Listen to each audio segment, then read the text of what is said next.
Howdy, y'all. Tonight I'm going to do something a little bit different. I want to discuss some of these stories that I've read with you guys. So I have taken a few little notes and I just thought we'd have a little discussion. I've done it on the first two stories so far. So tonight we're going to discuss Rapunzel. Got my delicious coffee.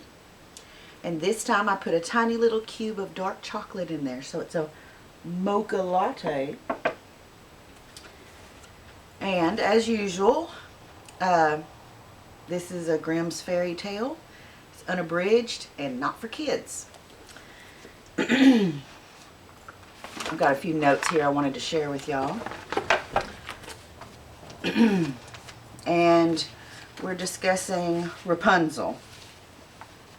And I'm just going to have the book here open so I can kind of look on it a little bit. And there is an illustration. It's just a line drawing. I don't know if you can see that.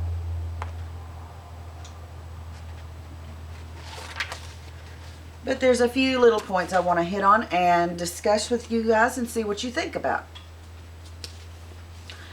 So, in this story, the story of Rapunzel, the great desire of the woman for something that she can't have, the radishes, or in this it was called rampion, but I believe that's radish. So she desired the rampion or radishes so much, she just couldn't live. She said she would die if she couldn't get them. And I think this is an example of, wanting things that you're not supposed to have. So it doesn't really matter what she desired. It was just something that she couldn't have. She didn't have on her own and she wanted.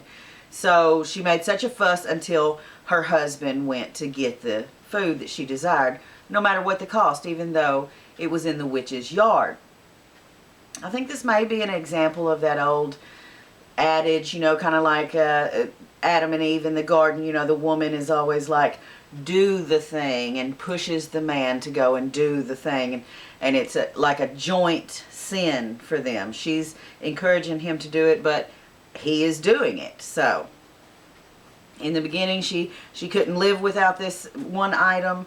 And so he goes into the witch's garden to get it for her, even though apparently they're aware that she is a witch and worried about the consequences. And not just once. After she gets the rampion and she fixes herself a salad with it, it says, and she eats it, she's overcome with a desire. It is so delicious and so good, she desires it even more now that she's had it. I think that also is very telling of human nature, that kind of you don't know what you're missing type thing. And then we come to the point of the extreme justice of the woman's child as payment for some radishes. I mean, that is extreme. And no one questions this. This seems to be, if not fair, at least, not unexpected.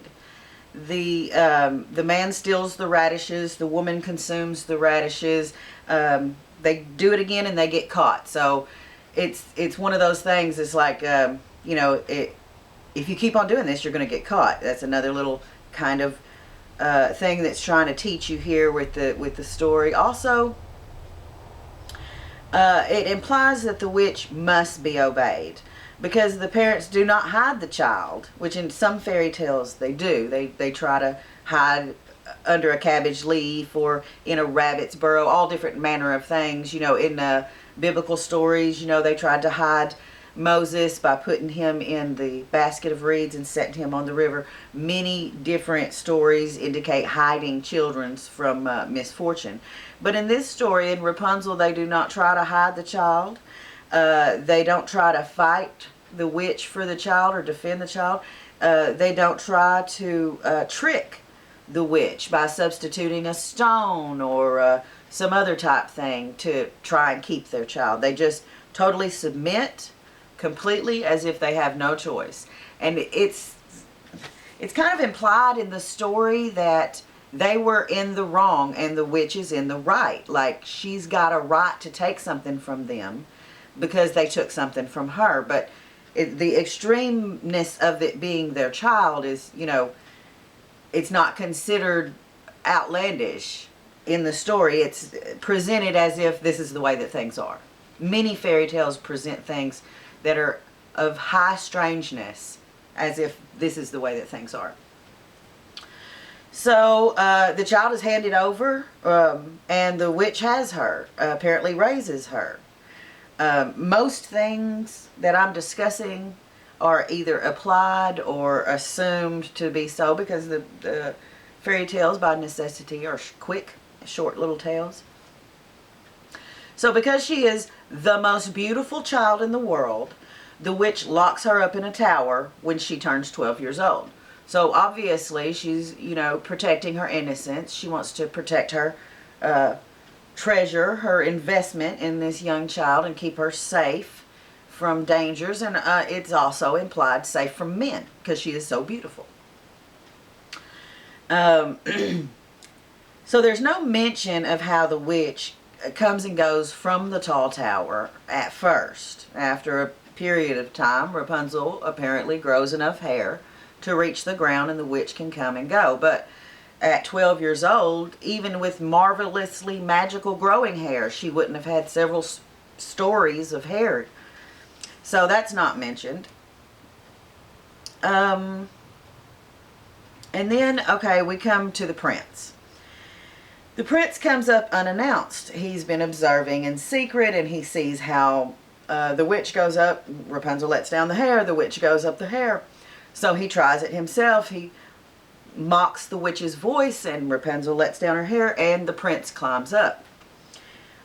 So when the prince appears instead of the wicked old witch, she is, of course, confused and frightened. And apparently she had only ever seen the witch. He's the first human being that she's seen other than her, you know, guard of her prison that's keeping her. So she says to herself that she likes him better than she likes the old witch, and so agrees to marry him. I mean, just like that. She quickly accepts him as a spouse, and her acceptance of him seems to constitute like an actual marriage. Because it's just the two of them there, but it is implied that they spend the nights together from that point on. And later she has children, twins, that are his son and his daughter. Many fairy tales feature twins. It's a recurring thing. Hansel and Gretel, there's lots. The witch only finds this out because of a slip that Rapunzel makes in a casual and offhand way. She tells on herself because she's so comfortable with the situation, so that implies that this has been going on for quite some time. The prince has been coming and going, spending the nights with her, and then the witch comes during the day. And this is Rapunzel's life for, you know, quite some time, possibly years. Okay, so when she finds out that the prince has been visiting, when the witch finds out the prince has been visiting Rapunzel, she takes Rapunzel and she puts her in a desert place, or a waste. So I'm assuming it's just an awful place where nothing grows, and it, you know, it's just a terrible place to be. And she tells the prince, and it's always a prince, it's never just a person, it's always a king's son. I mean, fairy tale land is lousy with kings and kings' sons and kingdoms. There's everywhere. So the prince is told that Rapunzel is there no more, and she's been taken and put in a terrible place. And his reaction to this is to become horrified and jump out of the window. He's overcome by emotion and jumps out of the window, which I find strange. I often find strange the reaction to strong emotion that the characters in fairy tales have. Something will happen that causes them strong emotion, and they will react in a way that I think is very odd. So he jumps out of the window, and although he is not killed by the fall, he is blinded by the thorn bushes that he falls into. And he wanders in misery until he hears Rapunzel. He hears her voice, and he follows her voice until he finds her in this waste or desert place. And then her tears of joy heal his eyes, and they return to his kingdom for their happily ever after. Now, oftentimes in fairy tales, tears of joy, tears of happiness, tears of certain creatures or certain noble or just or virtuous people have certain powers, kind of like phoenix tears in Harry Potter. They'll heal or, be some kind of miraculous treatment, something like that. So it's not really surprising that her tears heal his blindness, and then they go and they have their happily ever after.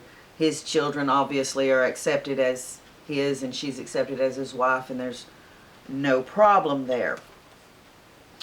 Okay, so there's no mention of what happened to the witch. There's no punishment meted out. They don't try to find her. Apparently she's still around kidnapping kids or taking kids and raising them in towers for her own unspecified purposes. So why take the children in the first place? It's implied that she didn't technically do anything wrong, so there's no punishment for imprisoning the girl for her entire life. Why does she want the girl? She doesn't seem to do anything with her except lock her in a tower. She doesn't even spend that much time to her. She just brings supplies and leaves. So why have her in the first place? What's she keeping her for?